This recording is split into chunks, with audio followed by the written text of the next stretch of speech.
അട്ടപ്പാടി മധു വധക്കേസിൽ 12 പ്രതികൾക്ക് ജീവപര്യന്തം ശിക്ഷ. ഹൈക്കോടതി ഡിവിഷൻ ബെഞ്ചിന്റേതാണ് വിധി. ഒന്നാം പ്രതി ബെച്ചേരി ഹുസൈനെ വെറുതെ വിട്ടതിനെതിരെ പ്രോസിക്യൂഷൻ അപ്പീൽ പോകും. മധുവിന്റെ ഗതി കേരളത്തിൽ ആർക്കും ഉണ്ടാകരുതെന്ന് കുടുംബം 24നോട് പറഞ്ഞു.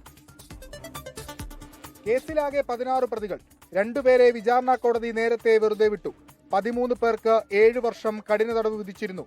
ശിക്ഷ വർദ്ധിപ്പിക്കണമെന്ന മധുവിന്റെ കുടുംബത്തിന്റെയും സർക്കാരിന്റെയും അപ്പീലിലാണ് 12 പേർക്ക് ഹൈക്കോടതി ഡിവിഷൻ ബെഞ്ച് ജീവപര്യന്തം വിധിച്ചത്. എല്ലാ ശിക്ഷയും ഒരുമിച്ച് അനുഭവിച്ചാൽ മതി. നരഹത്യ, തട്ടിക്കൊണ്ടുപോകൽ, SC/ST ആക്ട് തുടങ്ങിയവ നിലനിൽക്കുമെന്ന് ഹൈക്കോടതി. എന്നാൽ ഒന്നാം പ്രതിയെ വെറുതെ വിട്ടത് തിരിച്ചടിയായി. ഒന്നാം പ്രതിയെ വെറുതെ വിട്ടതിൽ സമരസമിതിയും കുടുംബവും ആലോചിച്ച് ഗവൺമെൻറ്റുമായിട്ട് ആലോചിച്ച് നമ്മൾ സുപ്രീം കോടതിയിൽ ഇതിന് അപ്പീൽ പോകും. 12 പ്രതികൾക്കാണ് 3 ജീവപര്യന്തമായിട്ട് കൊടുത്തിട്ടുള്ളത്.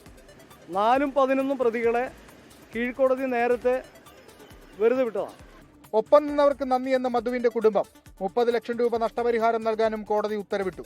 എനിക്ക് ഈ ഒരു വിധി ഇങ്ങനെ കിട്ടിയപ്പം തന്നെ വളരെ വളരെ വളരെ സന്തോഷം തോന്നുന്നുണ്ട്. എൻ്റെ മധുവിന് നീതി കിട്ടി എന്നുള്ള ആ രീതിയിലേക്കാണ് ഞാനിപ്പം കടന്നത്. എന്തായാലും നമ്മുടെ കേരളത്തിൽ ഇങ്ങനെ ഒരു സംഭവം നടക്കാതിരിക്കണം.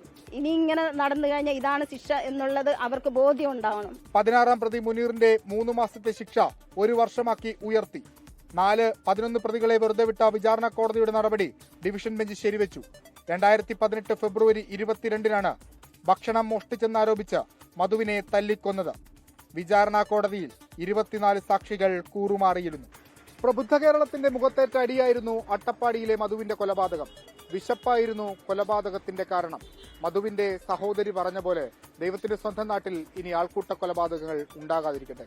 കൊച്ചിയിൽ നിന്ന് വിഷ്ണു സുരേഷ്, 24.